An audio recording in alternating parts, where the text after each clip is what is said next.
நீங்கள் யாவரும் என்னோடு கூட இந்த இயேசுவை, எந்த இயேசுவை? சிலுவையில் அறையப்பட்ட உங்கள் இயேசுவை நீங்கள் இந்த நாளிலே தியானிக்க உங்கள் மத்தியில் நான் இருக்கிறேன். உங்களை வேண்டிக் கொள்கிறேன். ஜெபசிந்தனோடு கேட்போம். அதாவது நாம் ஆராதனைகளிலே செய்தியை கேட்போம், பிரசங்கங்களை கேட்போம், சரிங்களா? ஆராதனைகளை ஆண்டவரை ஆராதிப்போம். ஆனால் இந்த தபசு நாட்களிலே, லெந்து நாட்களிலே சிலுவை தியானத்தை தியானிக்கின்ற பொழுது சிலுவை மாத்திரமும், சிலுவையினுடைய மகத்துவத்தையும் சிலுவையினுடைய மகிழ்ச்சியையும் நாம் நினைவு கூற வேண்டும், கொண்டாட வேண்டும். அதற்காகத்தான் இந்த நாட்கள், சரிங்களா? அப்போ சிலுவை எந்த மட்டும் நம்முடைய சிந்தையிலே நாம் பொருத்தி இருக்கிறோம் என்பதை யோசித்து பார்க்கணும். எல்லாருக்கும் சொல்லுங்க, என்னுடைய சிலுவை அப்படின்ற ஒரு முதல்ல ஒரு கான்செப்டுக்குள்ள வரணும். எப்படிங்க? அந்த இடத்துல 1 கொரிந்தியர் 2ஆம் அதிகாரம் 2ஆம் வசனத்தை நாம் வாசிக்கலாம். இயேசு கிறிஸ்துவை சிலுவையில் அறையப்பட்ட அவரை அன்றி வேறு ஒன்றையும் உங்களுக்குள்ளே அறியாதிருக்க தீர்மானித்திருக்கிறேன். வாழ்க்கையில் அநேக பேருக்கு அநேக லட்சியம் உண்டு, அநேக கொள்கைகள் உண்டு, சித்தாந்தங்கள் உண்டு, எல்லாமே உண்டு. ஆனால் இவை எல்லாவற்றுக்கும் மத்தியிலேயும் ஒரு சிந்தனையை அப்போஸ்தலனாகிய பவுல் தெரிவிக்கிறார். எப்படி தெரிவிக்கிறார்னு சொன்னா, அவர் சொல்றார் பாருங்க, இயேசு கிறிஸ்துவை, எப்படிங்க? இயேசு கிறிஸ்துவை நீங்கள் கர்த்தரும் இரட்சகரும் ஆண்டவரும் அகிலத்தை சிருஷ்டித்த தேவனாய் நம்பிக்கொண்டிருக்கிற விசுவாசிக்கிற அவரை எப்படி அறிமுகப்படுத்துகிறார் என்று சொன்னால், இயேசு கிறிஸ்துவை அடுத்து அறிமுகப்படுத்தும் பொழுது அவர் பயன்படுத்தும் வார்த்தை பாருங்க, சிலுவையில் அறையப்பட்ட. இன்றைக்கு உலகம் ஏற்றுக்கொள்ளாத ஒரு வார்த்தை, பதம் எதுவென்று சொன்னால் சிலுவையில் அறையப்பட்ட. நிச்சயமாக யாருக்குமே ஏற்றுக்கொள்ள முடியாது. அதை பிரசங்கிக்கிற, அதை சாட்சியாக பின்பற்றுகிற நம்மையும் அவர்கள் ஏற்பதில்லை. காரணம் என்று சொன்னால் சிலுவை அவர்களுக்கு இடரலாய் இருக்கிறது, சிலுவை அவர்களுக்கு புரியவில்லை. ஆனால் பவுல் சொல்றார், இயேசு கிறிஸ்துவை, என்னுடைய இயேசு கிறிஸ்துவை, எனக்காக சிலுவையில் அறையப்பட்ட அந்த சிலுவையை உங்களுக்கு அறிவிக்க நான் தீர்மானித்திருக்கிறேன். அவருடைய ஊழியத்தினுடைய முழு அதிகாரம், அவருடைய ஊழியத்தினுடைய முழு லட்சியம், அவருடைய ஊழியத்தினுடைய முழு நோக்கம் ஒன்னே ஒண்ணுதான். என்னங்க? சிலுவையில் அறையப்பட்ட இயேசு கிறிஸ்துவை அன்றி வேறு ஒன்றையும் திருச்சபை, விசுவாசி, தேவனால் தெரிந்து கொள்ளப்பட்டவர்கள், தேவனால் மீட்கப்பட்டவர்கள், தேவனுடைய ரட்சிப்பை பெற்றவர்கள் என்னவா அறிந்திருக்க வேண்டுமா? வேற எதை பத்தி கவலை கிடையாது. நீங்க எந்த இனத்தவரை சார்ந்தவராலும் சரி, நீங்கள் எந்த பின்னணியை சார்ந்தவராக இருந்தாலும் சரி, இல்லைன்னு சொன்னா எந்த உயர்ந்த குலத்தையோ செல்வாக்கையோ படிப்பையோ மேன்மையோ அந்தஸ்தையோ எது பெற்றிருந்தாலும் சரி, அவர்கள் என்ன சொல்றாரு, அதெல்லாம் அடுத்த பட்சம் ஒன்றை மாத்திரம்தான் நீங்கள் மேன்மை பாராட்ட வேண்டும். அது எதுவென்று சொன்னால் சிலுவையில் அறையப்பட்ட இயேசு கிறிஸ்துவை. ஏன் வேற ஏதாவது ஒரு ஆப்ஷன் கொடுத்திருக்கலாமே? அது ஏன் சிலுவையில் அறையப்பட்டது என்று சொன்னால், உதாரணத்துக்கு ஒரு கேள்வி கேட்கலாம் பாருங்க.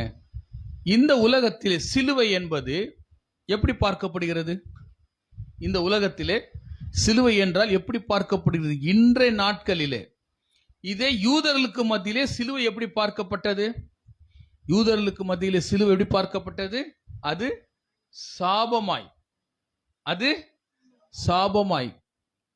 ஆனால் நமக்கு அது எப்படி இருக்கிறது? சாட்சியாய்.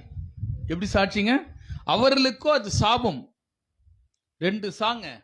சிலுவை யூதர்களுக்கு சாபம், ஆனால் நமக்கோ சாட்சி. என்ன சாட்சி அப்படி என்று சொன்னா, சிலுவை என்பது அவர்கள் நினைக்கிறது போல ஒரு மத சடங்கோ, அந்த மத சடங்கின் ஒரு அடையாளமோ அல்ல. The cross is not a symbol. Cross is not a symbol. சிலுவை என்பது அநேகருக்கு என்ன வருதுன்னு சொன்னாக்கா, ஒரு அடையாளமாக அதை வைத்து விடுகிறார்கள், அதை புகுத்து விடுகிறார்கள். நிச்சயமாக ஒருவேளை இந்த மாலை வேளை நீங்கள் ஒருவேளை வெளியே கேட்டுக்கொண்டிருக்கலாம், இல்லை இங்கே இருக்கலாம். ஒருவேளை நீங்கள் சிலுவை உங்களுடைய வாழ்க்கையில் நீங்கள் புரிந்து கொண்டிருப்பீர்கள் சொன்னால், அதை ஒரு சிம்பிளா எப்படிங்க? 2 எப்படி? சிம்பிளா சொன்னா சாதாரணமா அப்படி எங்க செயின்ல இல்லைன்னா மோதிரத்துல எதுலயோ ஒண்ணு போட்டுக்கிற, எதுல ட்ரெஸ்லயோ எதுலயோ ஒண்ணு சிம்பிளா என்ன பண்ணிடுறோம்? சிலுவையை உலகத்திற்கு அடையாளப்படுத்துகிறோம், காண்பிக்கிறோம். ஆனால் அப்போஸ்தலனாகிய பவுல் சொல்றார், நான் அப்படிப்பட்ட சிலுவையை உங்களுக்கு நான் பிரசங்கிக்க காண்பிக்க விரும்பவில்லை. எப்படிப்பட்ட சிலுவையை காண்பிக்கிறேன்? சிலுவையில் அறையப்பட்ட கர்த்தராகிய இயேசு கிறிஸ்துவை காண்பிக்கின்ற. நீங்கள் உங்கள் வாழ்க்கையில அந்த அடையாளத்தை பெற்றிருக்கிறீங்களா? சிலுவை, இயேசு கிறிஸ்து அறையப்பட்ட சிலுவை பற்றி பவுல் சொல்லும் பொழுது அவர் சொல்றாரு, இந்த சிலுவை உங்களுடைய வாழ்க்கையின் மாற்றத்திற்கு, வாழ்க்கையின் மாற்றங்க. நான் இந்த மாலை வேளையில கூட நான் அப்படியே வந்து கொண்டிருக்கிறேன். மாற்றத்திற்கும் மறுமலர்ச்சிக்கும் வெளிப்படுத்துகின்ற மாற்றம், மறுமலர்ச்சி. இன்னைக்கு நிறைய பேர் சொல்றாங்கல்ல, எல்லாம் பாருங்க, ஒரு அரசியல் வின் பண்ணணும்னு சொன்னா என்ன சொல்றாங்கன்னா மாற்றம். எது தேவை அவங்களுக்கு? மாற்றம், முன்னேற்றம், மாற்றம், அது இது எல்லாமே சொல்றாங்க. ஆனால் அவர்களுக்கு மாற்றத்தை உருவாக்கக்கூடிய வழியை சொல்றாங்களா? ஏங்க திடீர்னு ஒரு மாற்றம் வரணும், எப்படிங்க வரும்? இப்ப இந்த டேபிள் இங்க இருக்கு, இதை மாத்தணும்னு சொன்னா மாத்தணும், டேபிள் மாத்தணும்னா மாறிடுமா? அந்த டேபிள் மாறணும்னு சொன்னா அதற்கான ஒரு செயலை செய்து முடிக்க வேண்டும் இல்லையா? அதான் பவுல் சொல்றாரு, கர்த்தராகிய இயேசு கிறிஸ்து நமக்காக செயலாக, பலியாக, ரட்சிப்பாக, பாவ மன்னிப்பாக, ஒரு கிரியையாக நடப்பிக்கப்பட்டதுனால தான் அது என்ன பண்றது? மாற்றப்படுகிறது. கொலோசியர் 1 அதிகாரத்தை தான் நம்ம எடுத்துக்கொள்ள போறோம். முழு அதிகாரத்துல நான் எடுத்துக்கொள்றோம். இந்த நாள் காலை வேலையிலங்க 4 மணி இருக்கும். காலையில 4 மணி இருக்குங்க. நீங்க அந்த இமேஜினேஷன்ல நீங்க போகணும். நான் சொல்ற கதையில அப்படியே படுத்துக்கிட்டே இருந்தேங்க. சுத்தி ஒரு திகில், சுத்தி ஒரு திகில். ஒவ்வொரு நாளும் நமக்கு ஒரு திகில் இருக்கும். ஆண்டவரே, இந்த நாள் என்ன பண்ண போறோம் தெரியல, இந்த நாள் என்னென்ன பிரச்சனைகளை நம்ம சந்திக்க போறோம் தெரியல, இந்த நாள் நமக்கு எப்படி இருக்குன்னே தெரியல. அது குறிப்பாக ஊழியக்காரர்களுக்கு அது நிறைய இருக்கு. ஊழியக்காரர்களுக்கு நிறைய இருக்கு. உங்களுக்கும் அது மாதிரி இருக்குங்க.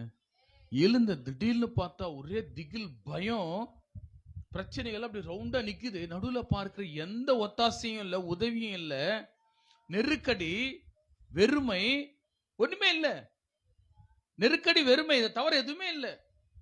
கர்த்தருக்கு தான் தெரியும். அப்படியே ஒரு கதறல் எனக்குள்ள, ஆண்டவரே நமது. அப்படியே ஒரு சிலுவை பிரகாசங்க. அந்த சிலுவை பார்த்த உடனே எனக்குள்ள ஒரு ஆனந்தம் பாருங்க, ஒரு நம்பிக்கைங்க, நம்பிக்கை, அப்படியே ஒரு பிரகாசம். சீ, இந்த உலகத்துல எனக்கு எதுவுமே இல்லை, வெறுமை, பயம், திகில், ஐயோ, ஆதரவு, அரவணைப்பு, அங்கலாய்ப்பு கேட்டுக்கொண்டிருக்கும் போது சிலுவைங்க. அப்பதான் நான் தெரிந்த, ஆண்டவரே, இன்னைக்கு நான் மாலையில பேச போற இந்த சிலுவை சாதாரணமானது இல்ல, அது வல்லமையும் மகிமையும் மாட்சிமை இருந்தது. அருமையானவர்களே, அப்படிப்பட்ட ஒரு எண்ணத்துல நீங்க போனா மட்டும்தான் நான் பிரசங்கிக்கிற கர்த்தராகிய இயேசு கிறிஸ்துவின் சிலுவை பற்றி உங்களுக்கு தெரியுங்க. ஒருத்தருக்கு மட்டும்தான் தெரியுமா அந்த சிலுவையை பற்றிய மகிமை? யாருக்கு தெரியுங்களா? பிதாவாகிய தேவனுக்கு மாத்திரம்தான் தெரியும். பிதாவாகிய தேவனுக்கு மாத்திரம்தான் அந்த சிலுவையுடைய மேன்மை தெரியுங்க. அதைதான் பவுல் அழகாக பிலிப்பியர்ல சொல்றாரு. எப்படி சொல்றாருன்னா, தம்மை தாமே தாழ்த்தி தன்னை வெறுமையாக்கி, அதாவது சிலுவையின், இது யாருக்கு தெரிய ரகசியம்? சீடர்களுக்கு கூட தெரியாது. 5000 பேருக்கு அப்பத்தையும் புதுசும் நம்ம எப்படி தெரியுமா அந்த சிலுவையை தூர வச்சிட்டோம். சிலுவைக்கும் என் வாழ்க்கைக்கும் சம்பந்தம் இல்லைன்னு சிலுவை அப்படி தூரம் வச்சுட்டு இருக்காங்க பாருங்க. அப்படியே ஒரு இது எப்பவுமே ஒரு டிஸ்போசபிள் மாதிரி ஒரு சைனா இங்க இருக்குது. ஆனால் நான் பல முறை சொல்லி இருக்கிறேன் உங்களுக்கு, இந்த சிலுவையை நீங்கள் எப்படி பார்க்க வேண்டும் சொன்னால், கர்த்தருடைய சிந்தையோடு பார்க்க வேண்டும். எப்படி பார்க்க வேண்டும்? அதனால இயேசு கிறிஸ்துவின் சிந்தையை உங்களுக்கு இருக்க கடவுதுன்னு சொல்ற. எப்படி பிதாவாகிய தேவன் சிலுவை பார்த்தார் சொல்லுமா? பரிசுத்த ஆவியானவர் உங்களுக்கு உதவி செய்யட்டும். பரிசுத்த ஆவியானவர் உதாரணம் ஒன்று சொல்லட்டுமா? இந்த சிறைச்சாலையில தூக்கு கைதி இருப்பாங்க தெரியுங்களா? தூக்கு கைதி நாளை காலையில தூக்கு போட போகணும். அப்ப இந்த தூக்கு போட போகும்போது ஒன்னு ஏற்படுத்துவாங்க. என்ன சொல்லுங்க? அதை விட்டுருங்க. ஏங்க தூக்கு தொங்கணும்ல,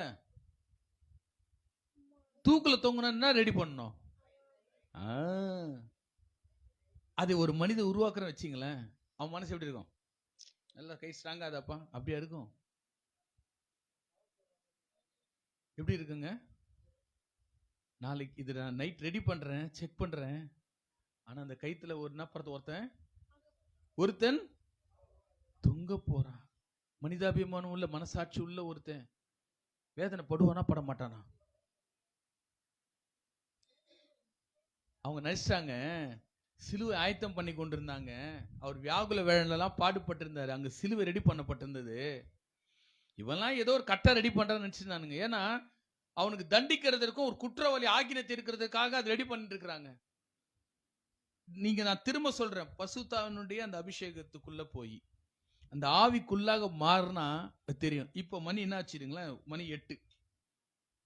நாளை காலையில என்னுடைய சொந்த குமாரனை சிலுவை அறைய போறாங்க. என்னுடைய சொந்த குமாரனை எப்படி அன்பு செலுத்தியிருந்தார்? அவர் ஒரே பேரான அன்பு செலுத்துறார். அந்த சிலுவை ரெடி பண்ணிட்டு இருக்குதுங்க. பிதாவாகிய தேவன் அதை பார்க்கிறார் வச்சுக்கிடுங்களேன். அது யாருக்காக ஆயத்தம் பண்ணுகிறது? குற்றமில்லாத அடிக்க போகிற ஆட்டுக்குட்டிக்காக. இது இன்னும் நான் இது சொல்றது உங்களுக்கு புரிஞ்சுன்னா, அந்த ஃபீலிங் உங்களுக்கு வந்தா நல்லா இருக்கும். ஹாஸ்பிட்டல்ல நீங்க உங்களுக்கு கையெழுத்து போட சொல்றாங்க. என்னன்ட்டு உள்ள கொண்டு போறோம், வருமா வராதுன்னு தெரியாதுன்னு. நீங்க எப்படி சிரிச்சிட்டு ஹலோ சரி அப்படியே போடுவீங்க? எப்படி போடுவீங்க? அழுதுகிட்டே சில பேர் போட கூட மாட்டாங்க. டாக்டர் வானா டாக்டர், பயமா இருக்கு டாக்டர், எப்படியாவது அவரை காப்பாத்தி கொடுங்க. ஆனால் உங்களுக்காக ஒரு கையெழுத்தை போட்டாருங்க. அதுதான் அங்க சொல்றாரு, அந்த கையெழுத்தை சீர்குலைச்சாராம். யாருங்க இயேசு கிறிஸ்து மரணத்துக்காக கையெழுத்து போட முடியும்? சொல்லுங்க. இயேசு கிறிஸ்து சிலுவை அறைய போறாங்க. இவர்கள் ஆக்கினை தீர்த்தாங்களா? பிலாத்து கேட்கிறான், நான் நினைச்சா, டேய் நீ நினைச்சா இல்ல, அவர் நினைக்கணும். யார் நினைக்கணும்? சிலுவை பற்றி சிம்பிளா இருந்துடாதீங்க. B serious. சிலுவையை வாழ்க்கையில் சீரியஸா நினைக்கணும்.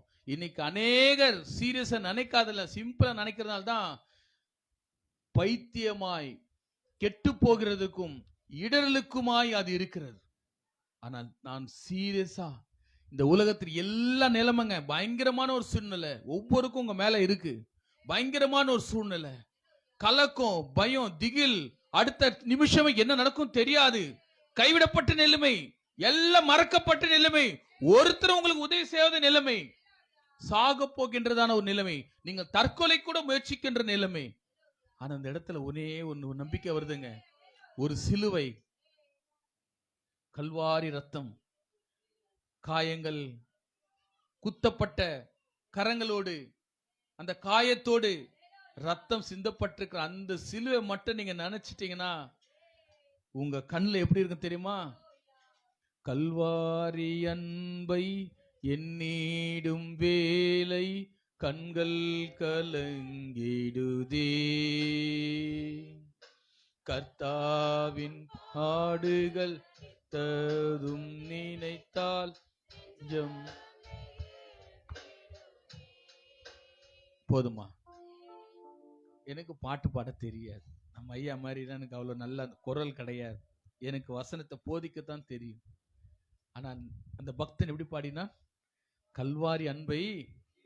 இப்போ வாங்க திரும்ப சொல்றேன். பிதாவாகிய தேவன் கையெழுத்து போடுறார். எப்படி கையெழுத்து? என் குமாரனை மரண ஆக்கினைக்கு, ஏன்னா நீதிபதி பரிசுத்தர், மரண ஆக்கினைக்கு ஒப்பு கொடுக்கிறேன். யாருக்காக? யாருக்காக? அதுதான். இந்த சிலுவையை சீரழிக்கலாமா? இந்த சிலுவையை சிம்பிளா நினைக்கலாமா? வாழ்க்கையில இயேசு கிறிஸ்துவின் சிலுவையை எவர்கள் பாத்திரமா நினைத்து கொண்டார்களோ அவர்கள் பரிசுத்தவான்கள். வார்த்தைகளை கவனிக்கணும். எவர்கள் சிலுவையை பாத்திரமாய் நினைத்தார்களோ அவர்கள் பாக்கியவான்கள், பரிசுத்தவான்கள். எவர்கள் அபாத்திரராய் நினைத்தார்களோ அவர்கள் ஆக்கினை தீர்ப்பு கூடியவர்களா இருக்கிறாங்க. உலகத்துல நீங்க எதை வேணா சீரியஸா இல்லாம இருக்கலாம். எதை பத்தியும் நான் ஒரு விஷயம் சொல்லினுக்கிறேன், நீ சீரியஸே இல்லாம சாதாரணமா இருக்கிறேன்னு சொன்னா அது விஷயம் வேற.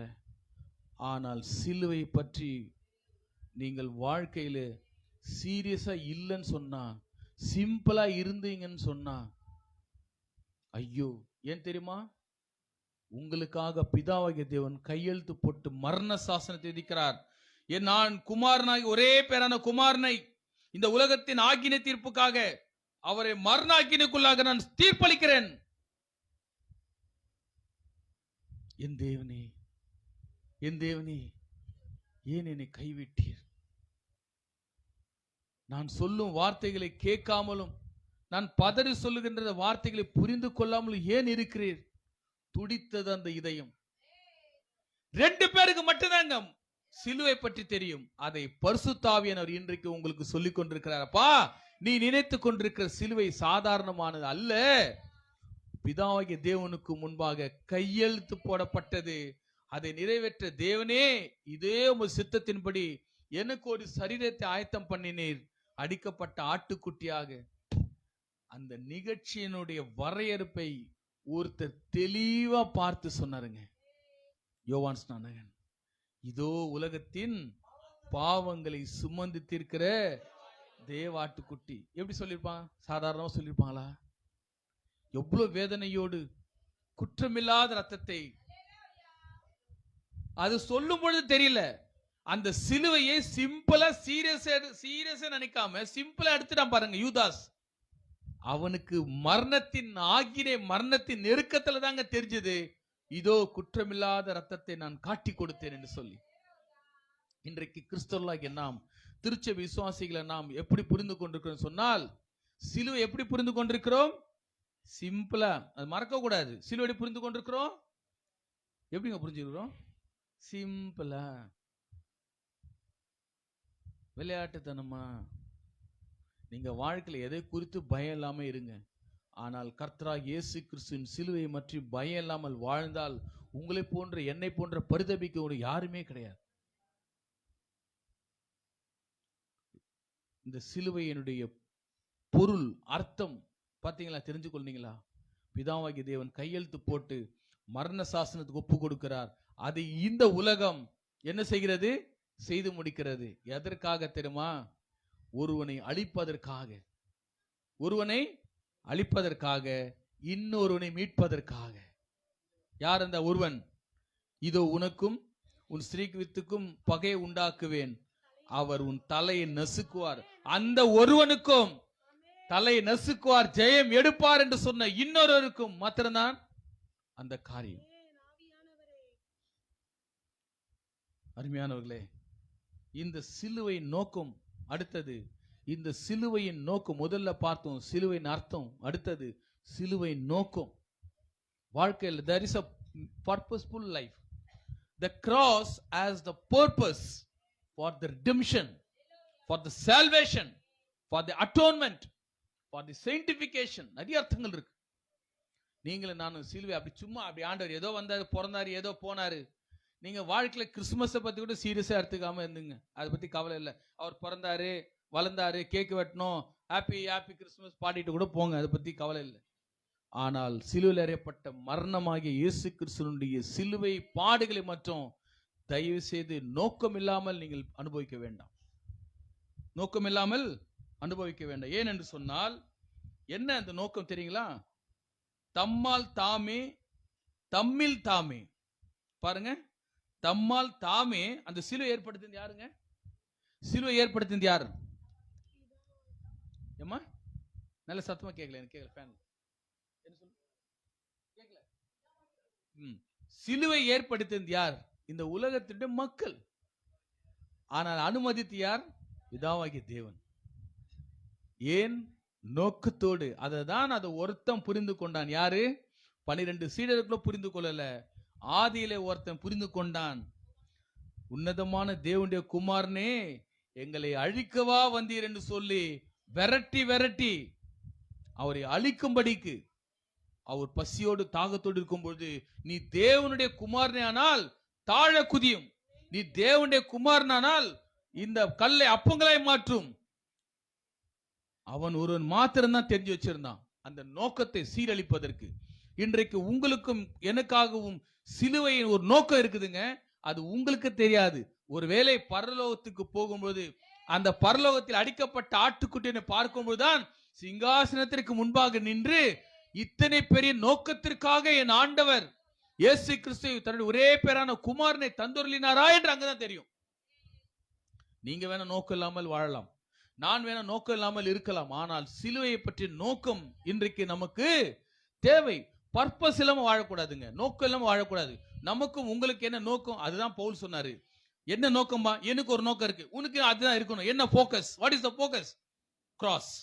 சிலுவையப்பட்ட இயேசு கிறிஸ்து அன்றி வேற எந்த நோக்கமும் எனக்கு கிடையாது, அதுதான் உனக்கும் இருக்கணும் என்று சொல்லி அப்போஸ்தலருங்க. யார் அதிகாரம் கொடுத்தது? அப்போஸ்தலனாகிய பவுல் சொல்றார், கட்டளை. அதுக்கு எதுக்கு ஈக்குவலன்ட் தெரியுமா? நியாயப்பிரமாணத்தில் மீறினால் கல்லை எடுத்து அடிப்பாங்க தெரியுங்களா?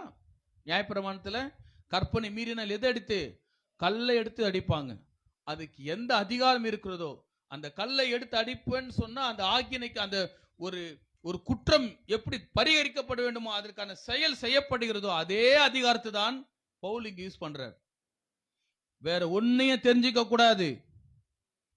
நீ நிறைய அப்போஸ்தலன் பவுல் இப்படி படிக்கும்போது சிலரைப்பட்ட ஒன்றையும் அறியாதிருக்க தீர்மானித்திருக்கிறேன், அப்படி படிக்கிறது இல்ல. இது இட்ஸ் a கமிஷன். இது என்னது? ஆர்டர். நம்ம தமிழ் இலக்கியத்தில் எடுத்து படிக்க, தமிழ் வார்த்தையில் எடுத்து படிக்கும்போது அப்படியே சும்மா ஏதோ லெட்டர் எழுதுற மாதிரி நினைச்சு படிக்கிறீங்க. அது படிக்க கூடாது. மூல பதத்திலே கிரேக்க பதமும் சரி எபிரேய பதத்திலும் சரி நீங்கள் படிக்கும் பொழுதுதான் அதனுடைய அர்த்தம் ஆழ்ந்து தெரியும்.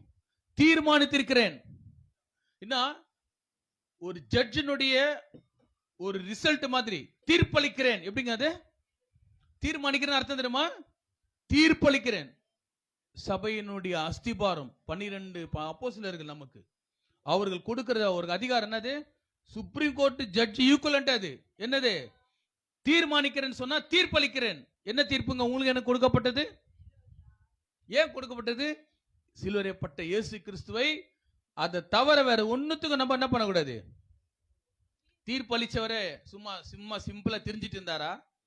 தீர்ப்பளித்த சொல்றார், இனி நான் அல்ல, இனி நான் அல்ல, இயேசுவே சிலுவையில் அறையப்பட்ட இயேசுவே, இனி நான் அல்ல கிறிஸ்துவே ஜீவிக்க சொன்ன தெரியுமா? இனி நான் அல்ல, சிலுவையே சிலுவையே என்னில் வாழ்கிறது. உங்க எல்லாருக்கும் அந்த தீர்மானம் இருக்கா?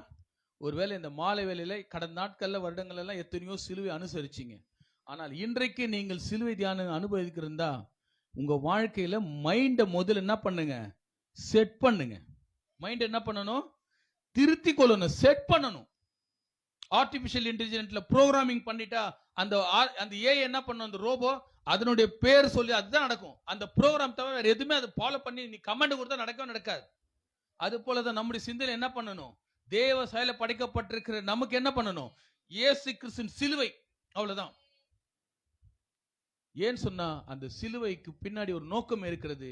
அந்த நோக்கம் என்னன்னு சொன்னால் அவர் தம்மாலே தாமே உண்டாக்கினதும் தன்னுடைய படைப்பின் எல்லாவற்றையும் மீட்டுக் கொள்வதற்காகவும் அவர் என்ன பண்ணிருக்கிறார்? நித்தியமும் பரிசுத்தமும் மகிமையும் மாட்சிமையும் வெளிப்படுத்துகிறதற்காக கொடுக்கப்பட்டார். வாசிக்கலாமா?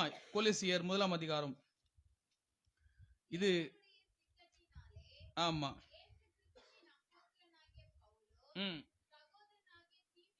இல்லம்மா 1 அதிகாரம் தான் நான் சொன்ன, வசனம் சொல்லல. இருங்க, இப்ப வாசிக்கலாம். 17 வசனம் வாசிங்க.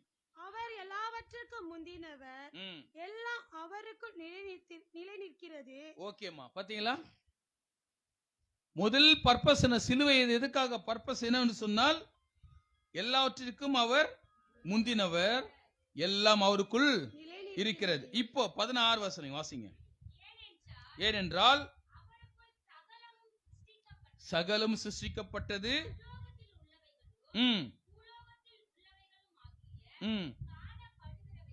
ம் ம் ம் ம் ம் ம் ம் ம்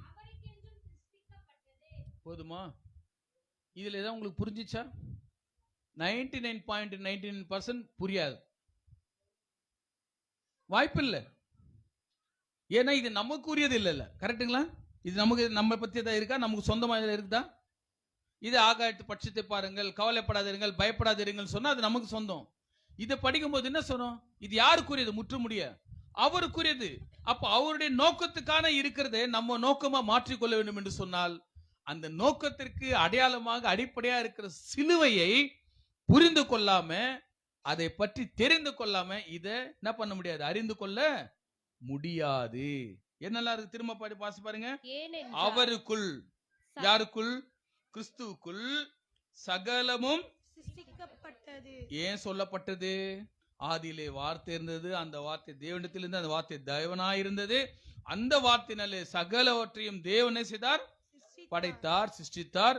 உண்டானது ஒன்றும் அவராலே அல்லாமல் உண்டாகவில்லை. இத்தனை நோக்கத்தோடு கடவுள் படைத்த அந்த சிருஷ்டிப்பு, மணிமோகனம் எல்லாமே மனிதனுடைய கீழ்ப்படியாமையினாலே கீழே விழுந்து சின்னாபின்னமாய் போகும் பொழுது கடவுள் அப்படி விட்டுருவாரா? நீங்கள நானா நம்ம பெத்த பிள்ளை நடு ரோட்ல விட்டுறலாம். கண்டிப்பா சொல்றேன், இன்னைக்கு நடு ரோட்ல விட்டுருக்கிறோம், அதுங்க கெட்டு போறதுக்காக விட்டுருக்கிறோம் 100%. அன்றைக்கெல்லாம் திருச்சபையில, பாரம்பரிய திருச்சபையில சொல்லுவாங்க, பிள்ளைகளை பிரதிஷ்டை செய்யும் பொழுது, நீங்கள் இந்த பிள்ளையை கர்த்தருக்காக வளர்ப்பீர்களா? என்ன சொல்லுவாங்க பெற்றோர்கள்? கர்த்தராக இயேசு நாமத்தினாலே, இல்ல கர்த்தருடைய கிருபையினாலே, இல்லைன்னா சபையினுடைய ஒழுங்குமுறையின்படி செய்வேன் ஐயா. அது செய்வாங்களான்னு தெரியாது. ஒருவேளை இங்க இன்னைக்கு ஏன் குழந்தை பிறந்தாதான் நீ செய்யணுமா? பிறந்த குழந்தைக்கு போய் சொல்லும் போது அது என்னங்க புரியும்? நீங்க தான் சொல்றீங்க. அந்த குழந்தைக்கு தெரியுமா? எப்பா வாராஜா, என்ன நான் உனக்கு விஷயம் தெரியுமா? டெய்லி நான் உனக்கு இதை சொல்லணும். அவனுக்கு என்ன சொல்லணும்? டேய் நான் தவமா, ஆனா இப்படி சொல்லுவாங்க, 10 மாசம் தவமா இருந்து பெத்தண்டா அப்படின்னுவாங்க. ஆனால் சொல்லுவாங்க, நீ கர்த்தர் கொடுத்த தயவு ஈவு, பிள்ளைகள் எப்படி கர்த்தரால் வரும் சுதந்திரம். நான் உனக்கு வாக்கு கொடுத்திருக்கேன்பா, என் ஆண்டவருக்கு நான் கர்த்தருக்குன்னு ஒப்பு கொடுத்திருக்கிறேன்பா, நீ ஆண்டவருக்காக வரணும். டெய்லி அந்த மனசாட்சி தொட்டு யாராவது சொல்லுங்க, டெய்லி காலையில் எழுந்து நம்ம யாராவது சொல்லியிருக்கிறோமா? அன்னைக்கு ஒரு நாளுங்க பிரதிஷ்டன் பேர் வைக்கிறதுக்காகங்க. அது என்ட்ரு ஆகும் நல்ல சர்ச் மெம்பர்ஷிப்ல. நம்ம சபையில கிடையாது, நான் பாரம்பரிய சபையில குருவானரா இருந்ததுனால நான் சொல்றேன். அது ஒரு கான்ஸ்டிடியூஷன். ஏன்னா மெம்பர்ஸ் எப்படி அடையாளமா தெரியும்? அது ஒரு சாக்கிரமந்து. கத்தோலிக்க பாரம்பரியங்களே பார்த்தோம்னா 7 சாக்கிரமந்து இருக்கு, நமக்கு 3 இருக்கு. அதுல ஒன்று விவாகம், இந்த குழந்தை பிரதிஷ்டை, ஊழியர் பிரதிஷ்டை, சில எல்லாம் காரியங்கள் இருக்கு, எண்ணெய் அபிஷேகம் பண்றது எல்லாமே. இந்த காரியங்கள் எல்லாமே ஒன்றுக்கும் உதவாது. ஏன்னா அது நோக்கம் இல்லாமல் செயல்படுகின்றது. அன்பான ஒன்று தெரியுமா, நம்ம நன்றி கெட்டவர்களா இருக்கிறோம் என்பதற்கு ஒரு அடையாளம் சொல்றேன். ஒரு முறை ஒரு மூதாதை, அதாவது ஒரு 70 வயசு இருக்கிற ஒரு வயதான ஒரு நபர் போய் கொண்டிருந்தார். இங்க இல்ல, ஒரு ஃபாரின்ல, அமெரிக்கா தேசம் வச்சுக்கணுமே. திடீர்னு ஒரு காளை மாடு என்ன பண்ணுச்சு, முட்டிடுச்சுங்க. அவர் போய் விழுந்த வேகத்துல எப்படி சிம்பிளா அடிபட்டிருக்குமா, ரொம்ப ஸ்ட்ராங்கா அடிபட்டிருக்குமா? அவர் விழுந்ததுதான் அவருக்கு தெரியும். அடுத்த நாள் காலையில எழுந்து, அடுத்த நாள் நல்லா மழைக்கெல்லாம் தெளிஞ்சிட்டு இப்படி பாக்குறாரு. டாக்டர் எல்லாம் சொல்றாங்க, now you are perfect, you are all right. அந்த பெரியவர் சொல்றாரு, ரொம்ப thanks doctor, thank you very much அப்படின்ட்டு என்ன ஒரு பேடை தந்து கொடுக்குறாங்க.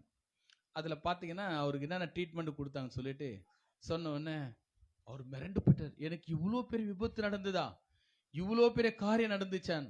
ஆமாங்க நடந்துச்சு. அடுத்ததா ஒரு ஃபைல் கொடுக்குறாங்க. என்னன்னு பார்த்தா பில்லு.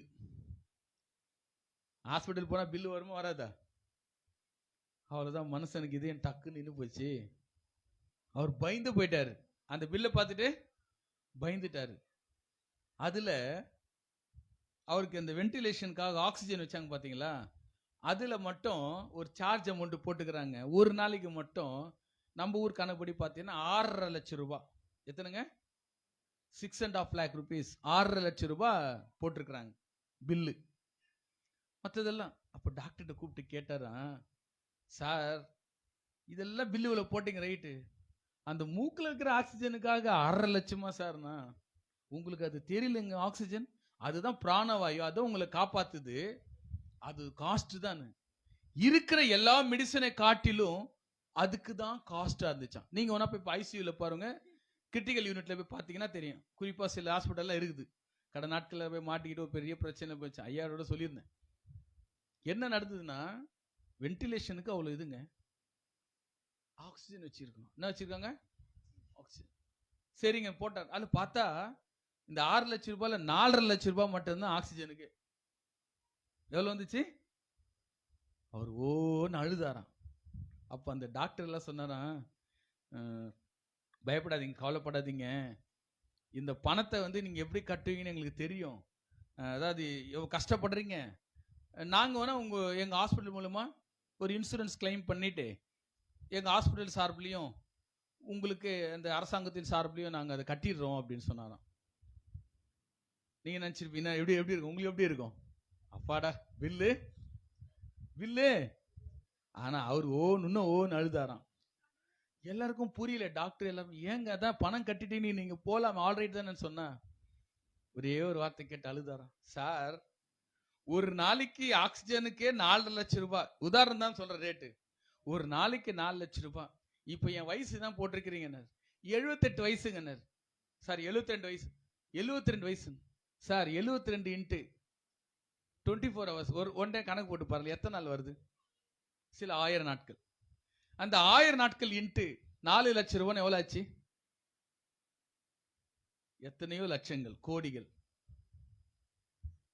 இத்தனை கோடி ரூபாய் பெருமனம் உள்ள இந்த ஆக்சிஜனை எனக்கு இலவசமாய் கொடுத்த கர்த்தரை, என் ஆண்டவரை நான் ஒரு நாள் கூட, ஒருவேளை அவர் கணக்கு போட்ட உங்க எல்லாருக்கும், நம்ம எல்லாரும் கணக்கு போட்டு, எப்பா இத்தனை நாள் இருந்துக்கிற, இவ்வளவு ஆக்சிஜன் ஃப்ரீயா கொடுத்த ஆக்சிஜன் யூஸ் பண்ணிருக்கிற, பல்ஸ் எல்லாமே இவ்வளவு பணம்னு சொன்னா நீங்க என்ன பண்ணுவீங்க?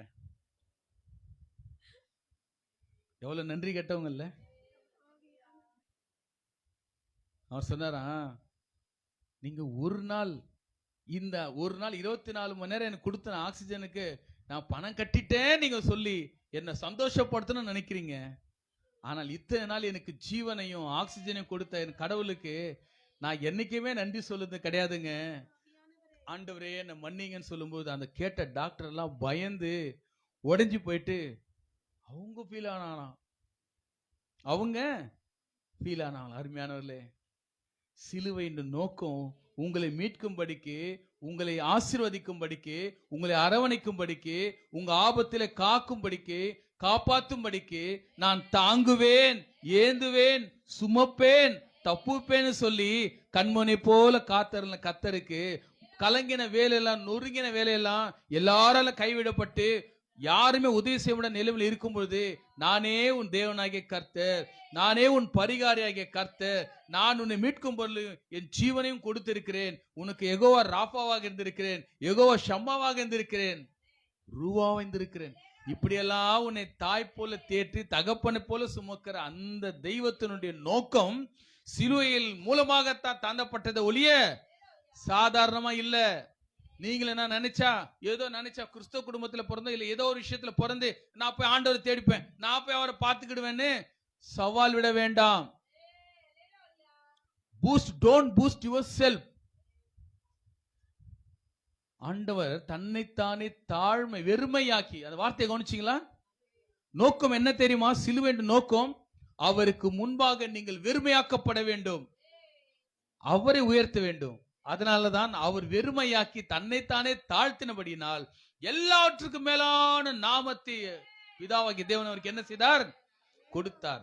நோக்கத்தை கிறிஸ்துவின் சிந்தையிலிருந்து புரிந்து கொள்ளுங்க, நோக்கத்தை கிறிஸ்துவின் செயலிலிருந்து புரிந்து கொள்ளுங்க. அப்பதான் உங்களுக்கு சிலுவனுடைய மதிப்பு தெரியுங்க. ஒருவேளை நீங்க இந்த அருமையான கேட்டுக்கொண்டிருக்கலாம், இது உயிர் மீட்சி நாளாக, லெந்தன் டேஸ்னால துளிர் விடுகிற ஒரு காலம். ஒருவேளை உங்களுடைய வாழ்க்கையில நீங்கள் அசட்டை செய்யப்பட்டு, இல்லைன்னா ஏதோ ஒரு மாதிரி சொன்னால், இன்றைக்கு நீங்க பேசுங்க, ஆண்டவரே அந்த வயதானவர் ஆக்சிஜனுக்காக ஒரு நாள் செலுத்தினதுக்காக இவ்வளவு வேதனைப்பட்டார் சொன்னால், எனக்காக ரத்தம் சிந்தப்பட்டதே, குற்றமில்லாத மாசனகாத பராபர வஸ்து எனக்காக அடிக்கப்பட்டாரே, நிந்திக்கப்பட்டாரே, துன்பப்பட்டாரே, வாதிக்கப்பட்டாரே. அவருடைய நோக்கத்தை என்ன நோக்கங்க? நான் ரட்சிக்கப்பட வேண்டும், நான் மீட்கப்பட வேண்டும், பொல்லாத சத்துருவின் கையிலிருந்து இல்ல பிரபஞ்சத்தின் பொல்லாத பிரபஞ்சத்தின் இருந்து நான் இருளிலிருந்து வெளியே வரும்படிக்கு வெளிச்சத்தமாய் வெளிச்சத்தில் கொண்டு வரும்படிக்கு எனக்காக ஒரு நோக்கம் வச்சு அவர் பட்டார் பாருங்க பாடு. அவர் தாங்க நம்ம ஹீரோ. இன்னைக்கு ஒன்னு போல என்ன பிதட்டி கொண்டிருக்கிறாங்க, ஓலரை கொட்டுக்கிட்டு இருக்கிறாங்க, ஏதாவது செய்திருக்கிறாங்களா? ஆனா மக்கள் என்ன பார்த்துருவாங்க? நான் தான் உங்களுக்கு, நான் தான் உங்க ஹீரோ. என்ன உலகத்தில் வாழ்ந்து கொண்டிருக்கிறோம் அருமையானவர்களே. நோக்கம் நோக்கம் வேண்டாங்க. மூன்றாவதாக சிலுவையினுடைய மேன்மையை நீங்க புரிந்து கொள்ள வேண்டும். முதலாவதாக சிலுவை என்றால் என்னன்னு தெரிந்து கொண்டீங்க. பிதாகிய தேவனுன் கையெழுத்து போட்டு கொடுத்தது, குமாரனாகிய மரணத்துக்கு ஒப்பு கொடுக்கப்பட்டது. இரண்டாவது நோக்கம் பார்த்தீங்க, எல்லாவற்றையும் மீட்டுக் கொள்ளும்படிக்கு, எல்லாவற்றையும் அவர் ஒப்புராக்கி கொள்ளும்படிக்கு. ஒண்ணு கூட மிஸ் ஆல. மேன்மை என்ன தெரியுங்களா? Boost your self. டக் ஒரு பால் அடிப்பாரு, அடிச்சோன்னா அது போருக்கு போவோம், உடனே கை தட்டுவாங்க. பூஸ்ட் சீக்ரெட் ஆஃப் மை எனர்ஜின்னு. பூஸ்ட் இஸ் எந்த பூஸ்டுங்க எனர்ஜி கொடுத்துருக்குது? ஒரு உலகத்தில் இருக்கிற ஒரு மனிதன் தன்னுடைய வெற்றிக்கு எதை மேன்மைப்படுத்துகிறான்? பூஸ்ட். நீ ஒரு 10 ரூபாய்க்கு 5 ரூபாய் குச்சி இப்பெல்லாம் இருக்குதா இல்லையே தெரியல. அந்த காலத்துல வீட்டுக்கு போனா, ஏமா யாரும் கெஸ்ட், சீஃப் கெஸ்ட் யாரும் ரொம்ப வேண்டப்பட்டா, ஏமா பூஸ்ட் ஹார்லிக்ஸ் தான் கலக்கி கொடு. எது கலக்கி கொடு? இப்பெல்லாம் அதெல்லாம் கேட்கறாங்களே தெரியல. டீ அடிச்சாலே பெரிய விஷயம் தான். அன்னைக்கு தண்ணி ஒரு போனா கண்டிப்பா தண்ணி. இன்னைக்கு எல்லாம் வாட்டர் பாட்டில் கலாச்சாரம் கொண்டு வந்துட்டாங்க. கார்பரேட் மைண்ட்ல போட்டு கரப்ட் மைண்ட் ஆக்கி. ஏங்க நான் உனக்கு கேட்கிறேன், கல்யாண விருந்து உபசரிப்புன்னு ஒண்ணு இருக்குல்ல, தண்ணி ஊத்துனா என்னங்க அது? எல்லாத்துலயும் நம்ம பாட்டில் பிச்சைக்காரன் போடுற மாதிரி. சபையில உள்ள வந்து நான் அன்னைக்கு பிரசங்கத்துக்கு ஊழியத்துக்கு போயிட்டேன். போன என்ன பயங்கர வறட்சி, தாக ஓடி ஓடி போய் டைம் ஆச்சுன்னு போய் உட்காந்துக்கிறேன். தண்ணி கேட்கிறேன், தண்ணியே இல்லை. ஐயா சொல்றாரு, எப்பா ஐயாவுக்கு தண்ணி வேணும் வா. சொன்ன தண்ணி ஆயின்னு வா. என்னடா இதுன்னா பாட்டில் எதாவது வைக்கிறாங்க. அங்க பார்த்தா வாட்டர் டேங்க் இருக்குது, தண்ணி. நான் கேட்கிறேன், ஐயா தண்ணி இல்லை. தண்ணியில யாருங்க அங்கே வைக்கிறாங்க? அதெல்லாம் அவங்கவுங்க மக்களே பாட்டில் எடுத்தாந்துடுறாங்க. அதுலயும் பாகுபாடு. பாட்டில்ல போய்விட்டதுங்க நம்ம வாழ்க்கை. இதுல அன்றைக்கு காலை கழுவி விருந்தோம்பல் அப்படி இருந்துச்சு. நான் ஏன் சொல்ல வரேன்னு சொன்னா, இன்றைக்கு மேன்மை எப்படி போய்விட்டது தெரியுமா? அற்பமான காரியங்கள் நோக்கி மேன்மை போய்விட்டது. அற்பமான காரியங்கள் நோக்கி மேன்மை போய்விட்டது. ஆனா நீங்களும் நான் அப்படி இருக்க வேண்டாம். வேதம் சொல்லுகிறது, பரிசுத்தவான்களை உபசரிக்க மறவாதிருங்கள், ஒருவரை உபசரிக்க நாடுங்கள். நீங்க வீட்டுக்கு மட்டும் வந்துட்டு பாருங்களேன், வீட்டுல கூட கொஞ்சம் எதுவுமே இல்லைனாலும் யாராவது ஒரு ஊழியக்காரனோ இல்ல விசுவாசி சக விசுவாசி வீட்டுக்கு வந்தா, வாங்க வாங்க சோத்திர பிரைஸ்ல வாங்க உட்காருங்க, தண்ணியை தாண்டு கையில அப்படி கொடுங்களேன். அவங்க மனசு எப்படி இருக்கும்? மனசு உதாரணம் தான், அவுட் ஆஃப் சப்ஜெக்ட் நான் போல. சமாரிய ஸ்திரீ ஆண்டவர் என்ன கேட்டாரு? தாகத்துக்கு. ஆமா, இன்றைக்கு மேன்மையை தெரியாமல் எதுக்கோ மேன்மை கொடுத்துறாங்க. என்ன தூக்கி இது பாட்டில தூக்கி வச்சுட்டு போயிட்டா, அன்றைக்கு சமைச்சு ஒரு வாரம் முன்னாடி கல்யாணத்துக்கு வந்துருமா, சமைச்சு பண்ணணும், எல்லாம் கூட்டா பந்தியா சமைச்சு எடுத்து போட்டு. இந்த கார்பரேட் சிஸ்டம் வந்துச்சு. என்னன்னா கேட்டரிங் ஆர்டர். அவன் மூஞ்சி முகம் யாரு நம்ம கூட தெரியாது. அவன் வருவான், போட்டு டக்கு டக்குன்னு போயிட்டு போவான். நம்ம ஏதாவது சோதரமா சாப்பிட்டீங்களா, ரைட்டு சாப்பிடுங்க. அப்போ நம்ம ரொம்ப க்ளோஸா இருந்தா போய் ஒரு அந்த பேஷனை தந்து ஒரு பீஸ் போட்டேன்னா, கல்யாணத்துல நல்லா கவனிச்சார் ஐயான்னு தனியா ஒரு பீஸ் போட்டாங்க. இது அவன் போடும்போது தெரிஞ்சுதா? எதுல மேன்மை பாராட்டி கொண்டிருக்கிறோம்? பல லட்சங்களை செலவழித்து பிரம்மாண்ட காரியங்களை செய்வதற்கு இல்லைங்க. கிறிஸ்துவர்களாகிய நமக்கு தாழ்மை, அன்பு, தயவு இதெல்லாம் இருக்கணும். உலகத்தையும் உலகத்தில் இருக்கிற காரியத்தோடு நம்ம போய் இன்னைக்கு மேன்மை எக்கச்சக்கமா பாராட்டி கொண்டிருக்கிறோம். நான் மட்டும் இந்த சபையில் இல்லைன்னு சொன்னா காணிக்க, நான் மட்டும் இந்த சபையில நான் பாட்டு, நான் மட்டும் சபையில நான் ஆராதனை, நான் மட்டும்னு மட்டுப்படுத்தி கொண்டு முட்டாள்தனமா நம்மள மேன்மைப்படுத்துறதுனால சிலுவை பற்றி எண்ணம் இல்லாமல் சிந்தையில பொருத்தாம போனதுனால இன்னைக்கு சபை சுவிசேஷம் அறிவிக்க கூட சடலமாய் கிடக்கிறது. என்னுடைய வார்த்தைகளை கவனித்துக் கொள்ளணும். என்னன்னு சொன்னா, எனக்கு ஆவியானவர் வைராக்கியத்தோடு பேசி கொண்டிருக்கிறார், என்னை கொண்டு உதவி செய்கிறார். நான் எவ்வளவுதான் ஆயத்தப்படுத்தி கொண்டு வந்தாலும் இங்க வரும்போது ஒரு பிரசன்னம், தேவ பிரசன்னம், அது உங்களுக்காக பேசி கொண்டிருக்கிற காரியம். சொல்லுங்க, மேன்மை எதை குறித்து மேன்மை பாராட்டுவீங்க? சிலுவையில் அறியப்பட்ட இயேசு கிறிஸ்து என்று வேறு ஒன்றையும் குறித்து நான் என்ன செய்ய மாட்டேன். ஐயா, நீங்க எப்பேற்பட்டவங்களா இருங்க ஐயா, நீங்க எவ்வளவு பேர் ஆபீசர்னா இருங்க, தேவனுடைய சபைக்கு வந்து விட்டால் நீங்க யாரு? ஒன்றே ஒன்று தெரிந்து கொள்ள வேண்டும். ஆண்டவரே, ஒருத்த மேன்மை பாராட்டினான். எப்படி? நான் இத்தனை நாள் பாஸ்டிங்கு, அத்தனை நாள் அவனை மாதிரி இல்லைன்ட்டு. ஆனால் ஒருத்த மாத்திரம் ஆண்டவரை மேன்மைப்படுத்தினா, பாவியாகி என் மேல் கிருபையாயிரு என்று சொல்லி. உங்க வாழ்க்கையில் ஆராதனை எப்படி இருக்கிறது? நீங்கள் கூடி வரும்போது நீங்கள் கொடுக்கின்ற காணிக்கையோ, நீங்கள் கேட்கின்ற செய்தியோ, இல்லது இந்த இடத்துல ஆராதிக்க வருகின்ற இந்த ஆராதனையிலே நீங்கள் கிறிஸ்துவை மேன்மை பாராட்டினீர்களா? இல்லை கிறிஸ்துவின் சிந்தை, சிலுவை பற்றிய நோக்கம், அதனுடைய பொருள், இதை தெரிந்து மேன்மை பாராட்டி இருக்கிறீங்களா? இல்லவே இல்லையே. அன்பானவர்களே, சில காரியங்கள் எல்லாம் நம்ம ரொம்ப ஆராய்ஞ்சு யோசிக்கணும். ஒருவேளை இந்த 3 பாயிண்ட் நீங்க தெரிஞ்சு வச்சுட்டீங்க வச்சுங்களேன், நிச்சயமா சொல்ற மாதிரி இந்த நேரத்தில் உங்க வாழ்க்கையில ஒன்று நடக்குங்க. என்ன தெரியுமா? மாற்றம். மாற்றம். என்ன மாற்றம் தெரியுங்களா? உங்களுக்கு நான் சொல்றேன் பாருங்க, வாசிங்கள். 12ஆம் வசனத்தை வாசிங்க. 1:12. போதுமா? இதெல்லாம் நீங்க புரிஞ்சுக்கிட்டீங்கன்னா நீங்க யார்? நீங்க வந்து கேரண்டியா நீங்க வந்து நீங்க அவசியப்பட வேண்டியதில்லை. ஒளியில் உள்ள பரிசுத்தவான்கள் அவங்களோட பங்காளியா மாறிடுவீங்க. ஒளியில் உங்களுடைய லைஃப் எங்க? இருளில் உள்ள அதிகாரத்துக்கு கிடையாது, ஒளியில் உள்ள பரிசுத்தவான்களோடு கூட உங்களுக்கு பங்கு. சரிங்களா? அடுத்தது வாசிங்க. இருளின் அதிகாரத்தினின்று நம்மை விடுதலையாக்கி. இல்ல அதுல 12 மிஸ் பண்ணிட்டீங்களா? ஓகே,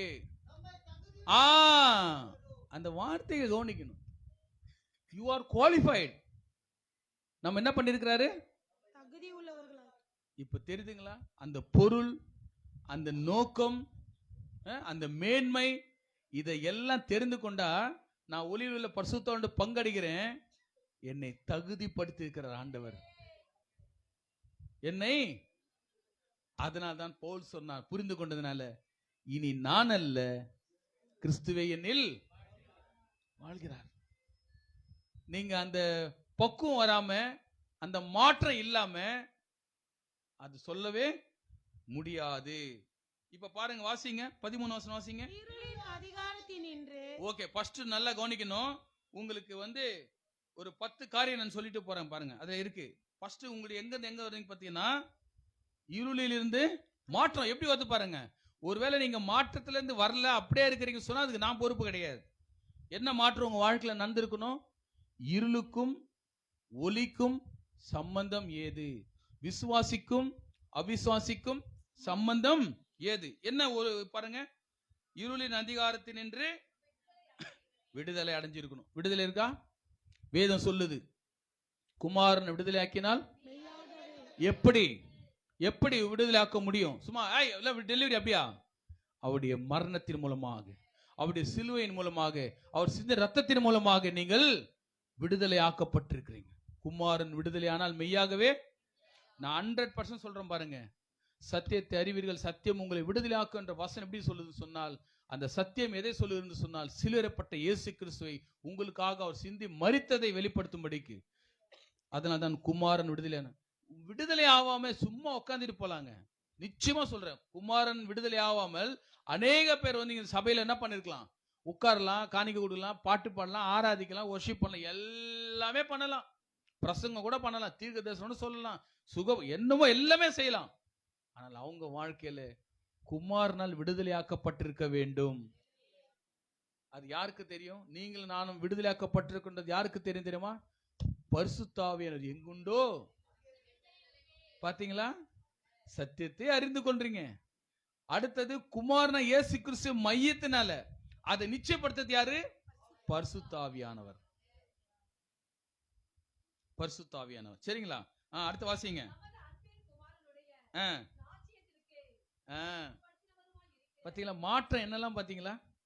இந்த உலகத்தில் பிறக்கும் பொழுது நீங்களும் நானும் பாவத்தின் சுபாவத்தின்படி பாவத்தின் சாயலிலே என் தாய் என்னை பாவத்திலே கர்ப்பம் தரித்தாள். பாவத்தின் சுபாவத்திலே உலக பாவத்தின் சம்பளம் மரணம் என்ற அந்த நிச்சயத்திலே நான் பிறந்திருக்கும் பொழுது அந்த இருளில் இருந்து என்னை மாற்றி ஒளி இடத்துல வர வச்சு என்னை தகுதி இல்லாத இருந்தேன், என்னை தகுதிப்படுத்தி இப்ப என்ன சொல்லியிருக்கிறாருங்க? ராஜ்யத்துக்கு, தம்முடைய குமாரனுடைய அன்பின் ராஜ்யத்துக்கு அடியேனை நினைத்தருளும் சொல்லும்போது இன்றையிலிருந்து என்னோடு கூட பரதேசியில் இருப்பா என்று சொன்னார். இன்றையிலிருந்து என்னோடு கூட தம்முடைய ராஜ்யத்திற்கு அடிமை, தன் ராஜ்யத்துக்கு உரிமையாக்கும் அதிகாரம் யாரிடத்தில் இருக்கு என்று சொன்னால் இயேசு கிறிஸ்துக்கு மாத்திரம் தான் உண்டுங்க. அதனால தான் சொன்னார், எவர்கள் பாவங்கள் மன்னிக்கப்பட்டதோ, எவனுடைய மீறுதல் நீக்கப்பட்டதோ அவர் மாத்திரம் தான் சொன்னார். அதனால தான் சொன்னா பாவங்களை மன்னிக்க மனுஷகுமாரனுக்கு அதிகாரம் உண்டு. ஏன் தெரியுமா? அவருக்கு தெரியும் இந்த சிலுவையின் மேன்மை, சிலுவையின் பொருள், சிலுவையினுடைய நோக்கம். இன்னைக்கு நல்ல ஒரு எழுப்புதல், ஒரு பெரிய விடுதலையான சத்தியத்தை கர்த்தருடைய ஆவியான உங்களுக்கு சொல்லியிருக்கிறார். அது எனக்கும் சேர்த்துதான். நான் அப்படியே நினைப்பேன், பெரிய கர்த்தருடைய கிருபையினால சில வேளை ஆயத்தப்படுத்தி நான் கொண்டு வருவேன். போதர் எனக்கு அருமையா வாய்ப்பு கொடுப்பார். இதை எடுத்து போட்டு போட்டு எடுத்து தியானிச்சு அநேகருக்கு பகிர்ந்து இந்த சுவிசேஷத்தை கேட்டிருக்கிறேன். கடந்த நாட்களில பிரசங்கித்த செய்தி இந்தோனேஷியாவில் இருந்து ஒரு மனிதர் பார்த்து, அவங்க ரகசியமா உள்ள ஆராதிக்கிறவங்க, இஸ்லாமிய தேசத்தை சேர்ந்தவங்க. ஐயா இது கேட்ட அந்த லிங்க்ல இந்த செய்தி எங்களுக்கு இன்னும் கொடுங்க. நான் சொன்னேன், அடுத்த முறை எனக்கு அழைப்பு வரும், அப்ப நிச்சயமா பதிவிடுவார்கள், அதை நான் உங்களுக்கு அனுப்புறேன், நீங்க என்ன பண்ணுங்க அதை கேளுங்கன்னு சொல்லி. எத்தனை ஆயிரம் பேருக்கு உதவுகிறது.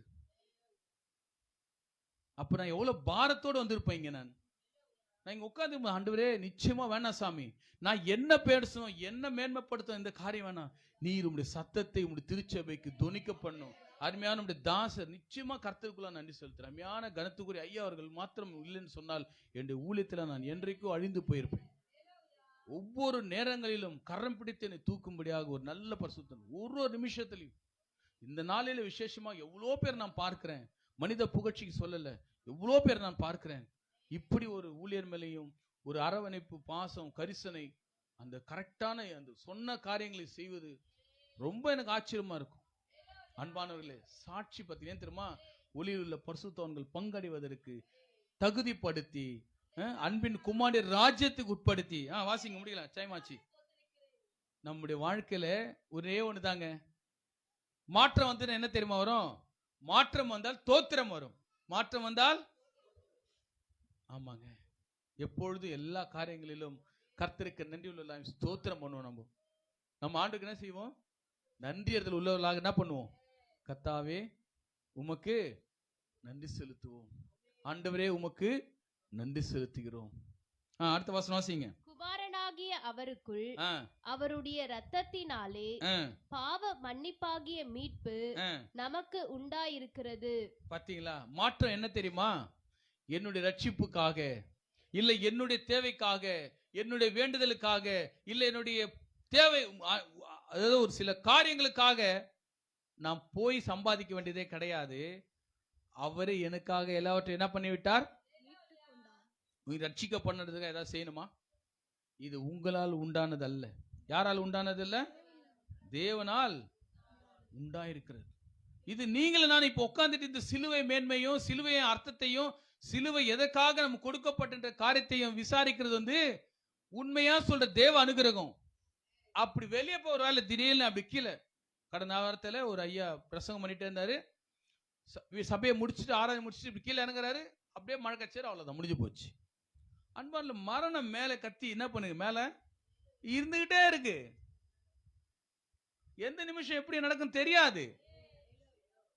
இந்த நேரத்தில் ஒரு சமயத்தை கொடுத்து, ஒரு வாய்ப்பை கொடுத்து, இன்று ரட்சணை நாள், இதுவே அனுகிரக காலம் என்று சொல்லி மனம் திரும்புகிறதான ஒரு ஸ்லாக்கியத்தை கொடுத்து அவருடைய சத்தத்தை கேட்க செய்திருக்கிறேன் என்று சொன்னால், இதை அசட்டை பண்ணலாமா?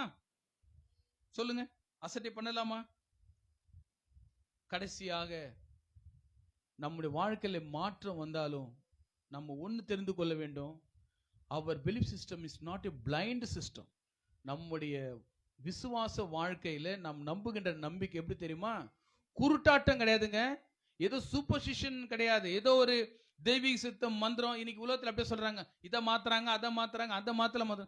எதுவுமே சிலுவை எதையும் என்ன பண்ணாது, மாத்தி கொடுக்காது. அது சிலுவை டைரக்டா மாத்திடும்.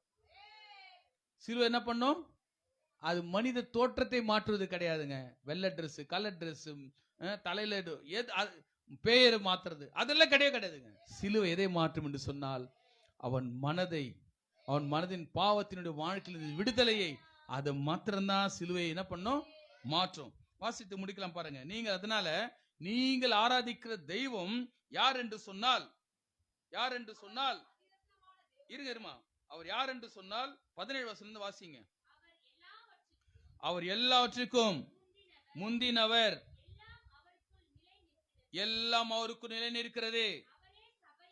அவரே சபையாகிய சரீரத்திற்கு தலைவர், எல்லாவற்றிலும் முதல்வராய் இருக்கும்படிக்கு அவரே ஆதியும் மரித்தோரிலிருந்து எழுந்த முதற் பேருமானவர். அடுத்தது, சகல பரிபூர்ணமும். ஓகே,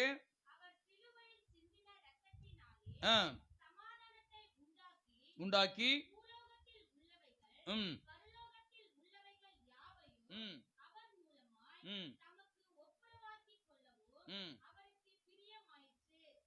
எத்தனை பாத்தீங்களா?